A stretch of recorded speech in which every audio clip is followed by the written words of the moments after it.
الله أمي نورها بنت محمد جعل ربي يطول عمرها، صنعت فيني شيء ما يصنعه ألف رجال.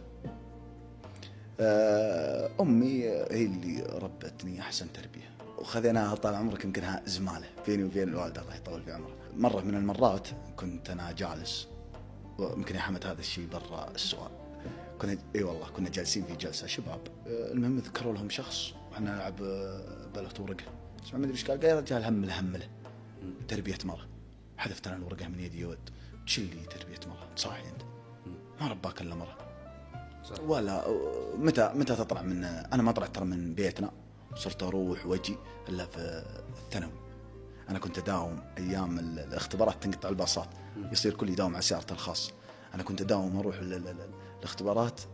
أمي طبعا شرت أن أموت الله يطول عمرها، أروح أنا أمي على باب اليمن، أوقف أمي لا عند باب المدرسة، والله أنا عند باب المدرسة، يمكن المجتمع اللي كنت فيه أذكر الكلام ذا. أوقف عند الباب طال عمرك، أمي على الباب اليمن، أنزل أختبر، أرجع أقعد 3 ساعات في المدرسة وأرجع أختبر على الباب اليمن، بنروح نعبي اسطوانة، أمي على الباب اليمن، حتى لو كان مو بدي من هنا مو برضاك فيك كان يعني خوف.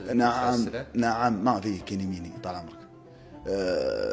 يا يوم ابي اروح العب كوره مع عيال عمي مع الجماعه، لا انا شريت لك بلاي ستيشن وتبي تشري فشفاش ومن البقاله والعصير، عن البقاله عندنا مساله تبي تروح هذه انساها.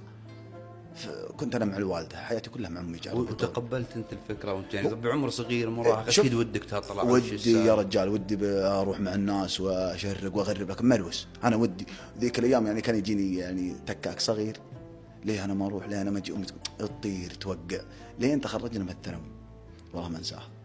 كانت قالت انا ربيتك احسن تربيه، الحين قد كنت تعرف الصح من الغلط، الحين انت بسلام ذا الحين قد كنت تعرف الصح من الغلط، والله لا يجيني احد يشكي منك النبطي وانا ضايق عليك، لا احد يشكي منك والله.